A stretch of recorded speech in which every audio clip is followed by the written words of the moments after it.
Master minds commerce చదవాలనుకునే 10th inter విద్యార్థుల తొలి ఎంపిక. Hello guys, welcome to iDream media. నేను ప్రియదర్శన్, నాతో పాటు ఇప్పుడు శివబాలాజీ గారు ఉన్నారు. కుమార్ దేవశాస్త్రిగా మనకి కన్నప్పలో కనిపించబోతున్నారనమాట. మాట్లాడదాం. హై సార్, ఎలా ఉన్నారు? హలో, బాగున్నాను, థ్యాంక్ యూ.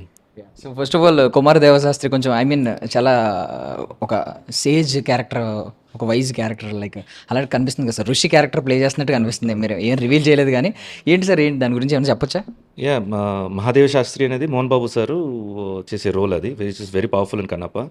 ఆయన కొడుకు నేను కుమారదేవి స్వామి చేస్తున్నాను. కుమారదేవి శాస్త్రిగా నేను చేస్తున్నాను.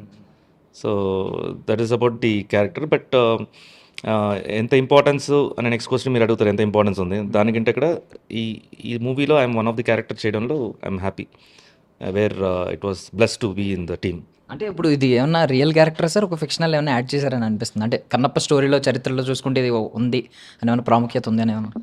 డెఫినెట్గా ఉంటుంది, ఎందుకంటే వాయులింగంని కాపాడడానికి ఒక ఋషి ఉండారని మాత్రం ఉండింది. అది దేర్ ద స్టోరీ కమ్స్ అక్కడ, అదంతా పురాణంలో రాసింది అవి. సో వాళ్ళ ఫ్యామిలీ వచ్చేసి ఇవాల్వ్ అవ్వాలంటే వాళ్ళ కొడుకు ఉండాలి కదా. సో అలా డెఫినెట్గా ఉంటుందనే నమ్ముతున్నాం, అంతే. ఓకే. సో మీకు అంటే నార్మల్గా మీరు క్యారెక్టర్ వచ్చినప్పుడు ఎలా చూసుకుంటారు సార్? ఇప్పుడు కన్నప్ప అంటే మనకి కన్నప్ప స్టోరీ మెయిన్. ఆ కన్నప్ప జీవిత చరిత్రలో మీ ఇన్ఫ్లుయెన్స్ ఎంత ఉంది అని చూసుకుంటారా, లేదు వేరే వేరే ఏమన్నా చూస్తారా, వేరే పారామీటర్స్ ఏమన్నా ఒక స్టోరీ మీ దగ్గరకు వచ్చినప్పుడు? లేదు, టోటల్ అంటే కన్నప్పని పక్కన పెట్టండి. జనరల్గా నేను ఒక కథను వచ్చిందంటే హోల్ స్టోరీ చూస్తాను, దాంట్లో నా క్యారెక్టర్ ఇంపార్టెన్స్ ఇవన్నీ చూస్తాను నేను. బట్ కన్నప్ప ఇస్ సంథింగ్ అందరికీ అంత ఈజీగా వచ్చే సబ్జెక్ట్ కాదు అది. బికాజ్ నెక్స్ట్ 100 yearsకి ఈ మూవీ మళ్ళీ రాదు. టోటల్గా మళ్ళీ జనరేషన్ మారి ఇంకా ఎవరన్నా చేస్తే తప్ప దీన్ని రీప్లేస్ చేయలేం. సో దీంట్లో చేయడం అయితే ఇట్స్ నేను మాత్రం కదా, ప్రతి ఆర్టిస్ట్కి వాళ్ళ వల్ల కన్నప్ప పాపులర్ అవుతుంది కాదు. కన్నప్పలో they are one of the supporters అని చెప్పుకోవచ్చు. సో అందరు యాక్టర్స్ కూడా. అండ్ విష్ణు ఈ ప్రాజెక్ట్ వచ్చేసి తను ప్రొడక్షన్ చేస్తూ చేయడం అనేది పెద్ద టాస్క్ అది. So everybody he's done a wonderful job and Kannappa is mind blowing film. Being a treasurer in మీరు కూడా ఏమన్నా సరదాగా ప్రొడక్షన్లో ఎలా ఉంటుందో ఏంటని ఒక ఓవర్లుక్ ఏమైనా చేశారు సార్? ఈ కన్నప్ప ప్రొడక్షన్లో ఎంత బడ్జెట్ అవుతుంది ఏంటని? అంటే ఇట్స్ హెవీ బడ్జెట్, డెఫినెట్గా 3 digit numbers. నేను బేసిక్గా ప్రొడ్యూస్ చేసినాను కాబట్టి I know the value of production. So it's not that easy, అంత ఈజీగా చేయడం. అండ్ ఇది బేసిక్గా మంచి ఫ్యామిలీ కాబట్టే కుదిరింది. ఇంకా బయట వాళ్ళైతే డెఫినెట్గా ఇంత పెయిన్, అంటే ఇంతమందిని కలపడం అనేది అంత ఈజీ కాదు. సార్ మీరు ఏమైనా ఫస్ట్ కాపీ ఏమైనా చూడడం జరిగింది సార్? చూసారు. సో ఏదైనా ఒక పర్టికులర్ పోర్షన్ చెప్పండి సార్. ఈ పర్టికులర్ పోర్షన్లో మీరు కుదురుగా కూర్చోలేరు అని ఏదైనా ఒక పర్టికులర్ అది మీకు అదేలాగా ఫస్ట్ హాఫ్లోను సెకండ్ హాఫ్లోను ఒక మెస్మరైజింగ్ అండ్ గూస్ బంప్స్ అయితే ఉంటుంది. అండ్ మీకు నాలెడ్జ్ కూడా, అంటే తెలియని సబ్జెక్ట్, అంటే కన్నప్పనే ఇప్పుడు బేసిక్గా తెలియదు, మీకు తెలియదు కదా కన్నప్ప గురించి. సో కన్నప్పనే ఒక కొత్త సబ్జెక్ట్ కాబట్టి మీరు లెర్న్ చేస్తుంటారు. నాకు కన్నప్ప మహాభారతం అని తెలుసు కాబట్టి నాకే వచ్చేసి ఒక మెస్మరైజింగ్ ఒక ఎపిసోడ్ జరిగింది. అది నాకు నాలెడ్జ్, ఈ మూవీ నాకు నాలెడ్జ్ ఇచ్చింది. సో దాని గురించి నేను వెతకడం స్టార్ట్ చేశాను నేను. సో ఇలా ఇప్పుడు మీరు కన్నప్ప చూసిన తర్వాత మీరు డెఫినెట్గా మీరు సర్చ్ చేస్తారు, ఈ క్యారెక్టర్స్ ఏంటి, ఆ క్యారెక్టర్స్ ఏంటి, మీరు డెఫినెట్గా అది ఆ నాలెడ్జ్ అయితే ఇస్తుంది ఈ మూవీ. అంటే మీరు మీకు 20+ years ఆఫ్ ఎక్స్పీరియన్స్ ఉంది, పెద్ద పెద్ద స్టార్స్తో కూడా యాక్ట్ చేశారు. బట్ స్టిల్ కూడా ఏమన్నా మోహన్ బాబు గారు డైలాగ్ కింగ్ కాబట్టి ఎక్కడైనా కొంచెం ఛాలెంజింగ్ అనిపించిందా ఆయన పక్కన ఆయన మ్యాచ్ చేయడానికి? డెఫినెట్గా ఉంటుంది. ఎలా ఉంటుందంటే ఇప్పుడు మనం స్క్రీన్ ప్రెసెన్స్ అంటారు. ఇప్పుడు సెంటర్ క్యారెక్టర్ పక్కన నుంచి అంటే రైట్ అండ్ లెఫ్ట్ మనం నుంచినప్పుడు బ్యాలెన్స్డ్గా నుంచోవాలి. అండ్ ఇంకోటి ఫ్రంట్ ఆర్టిస్ట్ వచ్చేసి ఆ నడిచే విధానం, స్పీడ్గా వెళ్ళటం, స్లో చేసుకోవటం, ఇవంతా వచ్చేసి ఆ డిస్టెన్స్ కరెక్ట్గా మనం మ్యాచ్ చేసుకుంటూ వెళ్ళాలన్నమాట. ఇట్స్ లైక్ కరెక్ట్గా ఒక కార్ వచ్చేసి ఒక ట్రాలీని తీసుకుని వెళ్ళినట్టు. సో మీరు వెళ్ళేటప్పుడు మీరు ఓవర్ వెళ్తే ఏమవుద్ది, అది జర్క్ వచ్చేస్తుంది అక్కడ. సో ఆ డిస్టర్బెన్స్ వచ్చేస్తుంది, మళ్ళీ 1 more టేక్ అవుద్ది. మళ్ళీ మాట్లాడేటప్పుడు వాళ్ళ డైలాగ్ తెలియకుండా మనం ఓవర్లాప్ చేశారంటే అది అవుతుంది. సో ఇవన్నీ వచ్చేసి బై ఎక్స్పీరియన్స్ వస్తుంది. బట్ ఇంత వచ్చినా కూడా ఒక లెజెండరీ యాక్టర్ తోటి మనం యాక్ట్ చేసేటప్పుడు ఒక చిన్న ఉంటుంది, అంటే మనం తప్పు చేయకూడదు అని ఓవర్ థింకింగ్ చేసి తప్పు చేస్తాం. సో బట్ నాకైతే ఏం జరగలేదు. రిహర్సల్స్ టేక్ అయిపోయాయి, రిహర్సల్స్ రిహర్సల్స్ చేయకుండా టేక్ వెళ్ళేవాళ్ళం మేము. సో అంత బాగా జరిగింది. సో అంటే బేసికల్లీ ఇప్పుడు దీని బజ్ గురించి మాట్లాడుకుంటే రకరకాల ఇంపాక్ట్స్ పడ్డాయి ఈ సినిమా మీద. బజ్ చాలా క్రియేట్ అయింది. బట్ బజ్ గురించి మేము అడగట్లేదు కానీ ఇన్ఫ్లుయెన్స్ ఎలా ఉండబోతుంది, దీని ఇన్ఫ్లుయెన్స్ ఫిల్మ్ మేకింగ్ వైజ్ అంటే టెక్నికల్గా ఎలా ఉండబోతుంది, ఒక కథ ప్రకారం ఎలా ఉండబోతుంది సినిమా ఇండస్ట్రీ మీద? ఎవరికి చెప్పలేదు, ఇప్పుడు మీకు చెప్తాను. ఇది ఒక రాయిని బయట నుంచి ఒక రాయిని కొట్టి కొట్టి కొట్టి శిల్పంగా తయారు చేయడం ఎంత నొప్పి నాకు రాయికే తెలుసు. అదేలాగా కన్నప్ప సినిమాని కూడా స్టార్టింగ్ ఎలా చేశారు, ఏం చేశారు మనం అందరూ చూసాం అసలు. దాని నుంచి ఒక శిల్పంగా మారి ఇప్పుడు మనం కళ్ళ ముందు అందరూ వచ్చి ఓన్ మెచ్చుకునేలాగా ఉంది అది. అది రావడం అంత ఈజీ కాదు కదా. So it's all great. టైంకే నేను వెళ్తాను ఇవన్నీ. సో ఇట్స్ రియలీ చాలామంది ఈ హైప్ క్రియేట్ చేసి ఫ్యూ డేస్లో ఇంత హైప్ క్రియేట్ చేసి ఇవాళ మన టికెట్స్ ఓపెన్ చేసిన వెంటనే ఆన్లైన్లో హౌస్ఫుల్ అవడం అండ్ ట్రెండింగ్లో వెళ్ళటం అంతా వచ్చేసి ఎప్పుడు విష్ణు చెప్తుంటాడు శివుడు ఆద్యం వల్ల ఇది జరిగింది అని చెప్పి ఆయనే చూసుకుంటాడని చెప్పి. అలాగే చూస్తుంటే నమ్ముతా మన వైబ్స్, మన పాజిటివ్ వైబ్స్ ఒక్కసారి మారితే, అంటే స్టార్టింగ్ నుంచి చిన్న చూపు చూసిన వాళ్ళందరూ కూడా తిరిగి దాన్ని ఇప్పుడు వాళ్ళు మంచి వైబ్స్ ఇస్తున్నారంటే టోటల్గా మనందరూ ఒక పాజిటివ్ ఆరాలో ఉండబోతున్నామని అనిపిస్తుంది. సో 27th ఆ డే వస్తుంది మనం అందరూ పాజిటివ్గా ఫీల్ అవ్వడానికి. బికాస్ మేము కూడా విట్నెస్ చేసాం. ఖచ్చితంగా అదంతా చాలా పాజిటివిటీ, నెగిటివిటీ అంతా కాస్త పాజిటివిటీగా మారిపోయింది ఇప్పుడు ట్రైలర్ రిలీజ్ అయ్యే టైంకి, శివ సాంగ్ వచ్చేసరికి. బట్ ట్రోల్ ఛానల్స్ మీద మీరు యాక్షన్ తీసుకున్నారు. ఒక మంచి థింగ్ ఏంటంటే ఎవరినైతే ఆన్లైన్ హెరాస్మెంట్స్ జరుగుతున్నాయో వాళ్ళ మీద మంచి యాక్షన్ తీసుకున్నారు. సో దీనివల్ల ఏమన్నా మీ మీద ఏమన్నా కొంచెం ఇంపాక్ట్ పడడం అలాంటిది ఏమన్నా ఉందా సార్? అండ్ ఫ్యూచర్లో వీళ్ళని ఎలా, ఐ మీన్ ఇలాంటివి మళ్ళీ రిపీట్ అవ్వకుండా ఏం చేయబోతున్నారు? యాక్షన్ తీయడం అయితే జరిగింది. అందుకని వాళ్ళ లైఫ్లో లేకపోతే వాళ్ళని టోటల్గా డిస్టర్బ్ చేయడం అది చేయలేదు. మేము చేసినంత వార్న్ చేసాము, కొంతమంది హోల్డ్ చేసాము, కొంతమంది వచ్చేసి బట్ నేనేం చెప్తారు టోటల్గా వచ్చేసి ఛానల్ని సమ్ వర్డ్ యూస్ చేస్తారు, ఛానల్ని తీస్తాం, టర్మినేట్ చేస్తాం.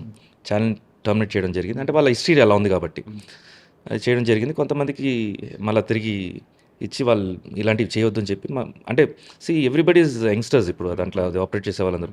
It's also for them it is revenue జనరేషనే. ఆ రెవెన్యూ జనరేషన్ ఇంకో లైఫ్ని మీరు యూజ్ చేసుకోవడం కరెక్ట్ కాదు కదా అనేసి మా పాయింట్. అండ్ ఇంకోటి, మీరు ఎంత నెగిటివిటీ స్ప్రెడ్ చేస్తారంటే ఒక లేని వారిని మీరు రీక్రియేట్ చేస్తున్నారు.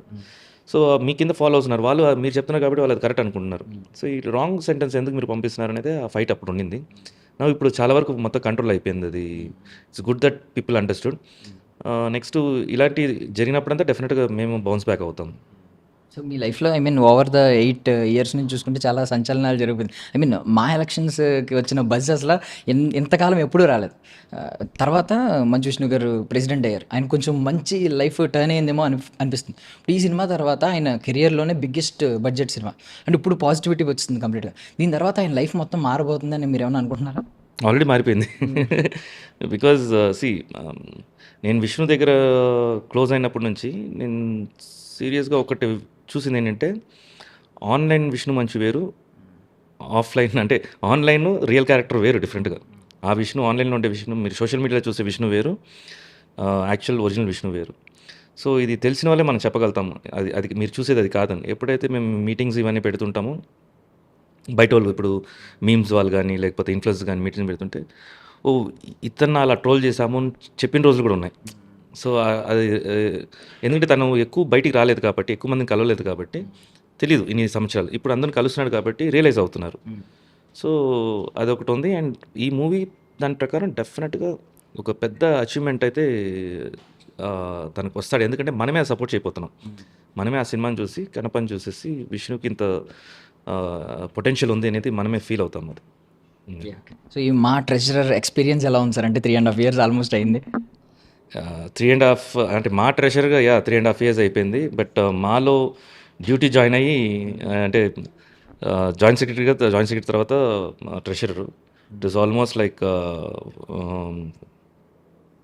5.5 years. సో ఇంకా రిటైర్డ్ అవుతాం మంచిదిలే. నెక్స్ట్ టర్మ్ ప్లాన్ ఒకటి ఉంటుంది కదా సార్, ఇది ఫుల్ఫిల్ చేసి ఒక మంచి ప్రామిసింగ్గా నెక్స్ట్ టర్మ్ దిగాలి అని చెప్పి మీకు ఏమన్నా ఉందా సార్ మైండ్లో?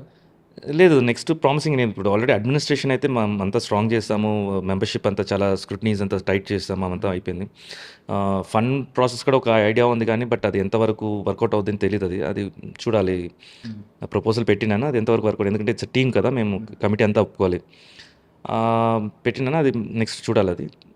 అండ్ ఒకటి బిల్డింగ్ కట్టాలి, అది విష్ణు ఆల్రెడీ ప్రామిస్ చేసినారు, దానికి ప్రాసెస్ జరుగుతుంది. మేము దిగేలోపు డెఫినెట్గా అది అనౌన్స్ చేసేసి భూమి పూజ చేసి మేము వెళ్తాం. ఇచ్చిన వర్డ్ అయితే మేము నెక్స్ట్ అనేది ఇంకా రియల్గా వచ్చేసి సర్వ్ చేయడానికి వస్తున్నారంటే they are all welcome. So ఇలాంటి ఫినాన్సెస్ చూస్తున్నప్పుడు తెలియకుండానే ఏదో ఒక ఎవడో ఒకటి రాయేద్దామని చూస్తూ ఉంటాడు. బట్ మీరు చాలా ట్రాన్స్పరెంట్గా ఉంటారు బేసికలీ. ఎలా మెయింటైన్ చేస్తారు ఆ ట్రాన్స్పరెన్సీ చూపించడానికి? ఏది హైడ్ చేయను కాబట్టి. ఎందుకంటే ఒక అబద్ధం చెప్పాలంటే అబద్ధానికి అబద్ధం చెప్పుకుంటూనే వెళ్ళాలి. సో బేసిక్ లెవెల్‌లోనే ఇది ప్రాబ్లము, ఇది మాకు ఇలా ఉంది. ఎందుకంటే ఇది వాంటెడ్‌గా చేయట్లేదు కదా! ఇప్పుడు మా అసోసియేషన్ అంటే ఇట్స్ సొసైటీ అనేది నాది కాదు. మొత్తం మెంబర్స్ అందరూ కలిపేది. సో అది దృష్టిలో పెట్టుకొని మనం ఏం చేసినా సో సో ఆర్టిస్ట్ వెల్‌ఫేర్ కోసమే ఆ అసోసియేషన్ ఉంది కాబట్టి దాని గురించే థింక్ చేయాలి.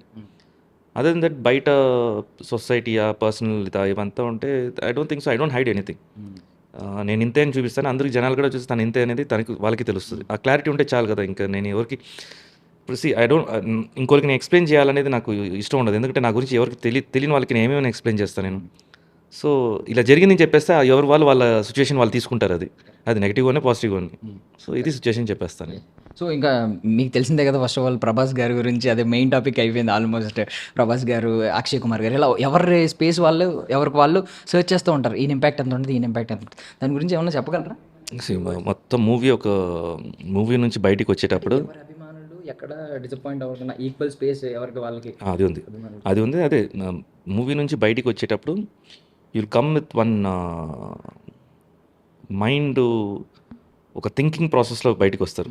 హ్యాపీగా చొక్కాలు చించుకుంటూ రారు. ఒక థింకింగ్ ప్రాసెస్లో అంటే వాట్ ఆర్ వి అనేది ఒక మైండ్ సెట్కి తీసుకెళ్తుంది.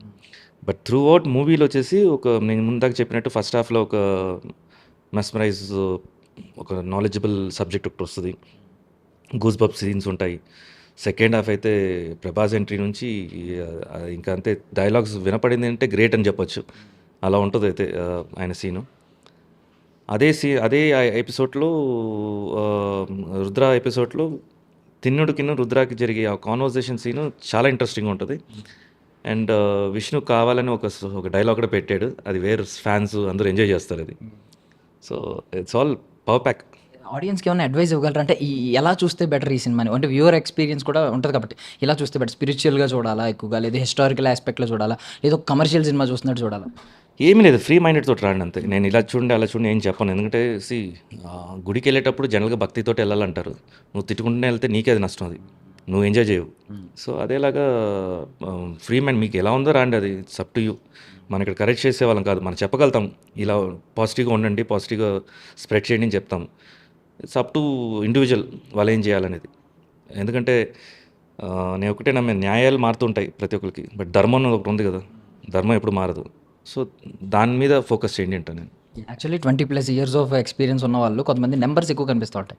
మీది నెంబర్ ఉండదు కానీ క్వాలిటీ ఉంటుంది. ఆ మెతుకు పట్టుకుంటే క్వాలిటీ కనిపిస్తూ ఉంటుంది. లైక్ చాలా సినిమాలు కొలాబరేషన్స్ కావచ్చు, పెద్ద పెద్ద వాళ్ళతో కొలాబరేషన్స్ కావచ్చు, ఈక్వల్ స్పేస్ వచ్చిన సినిమాలు ఉన్నాయి. లైక్ ఇప్పుడు ఒకరికి బ్రదర్ కావచ్చు, ఒకరికి బెస్ట్ ఫ్రెండ్ కావచ్చు, రవితేజ గారి బెస్ట్ ఫ్రెండ్ నీల్, చందమామ సినిమాలో మీ రోల్ కావచ్చు, అన్నీ అద్భుతమైనవి.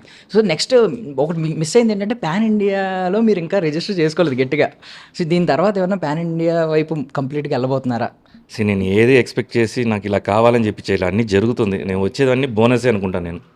ఇప్పుడు ఉండే ప్రెసెంట్ లైఫ్లో whichever I'm getting it, it's a bonus. So వచ్చిందని అమ్మ మనకు వచ్చిందే పర్వాలేదే అని ఎంజాయ్ చేస్తున్నాను.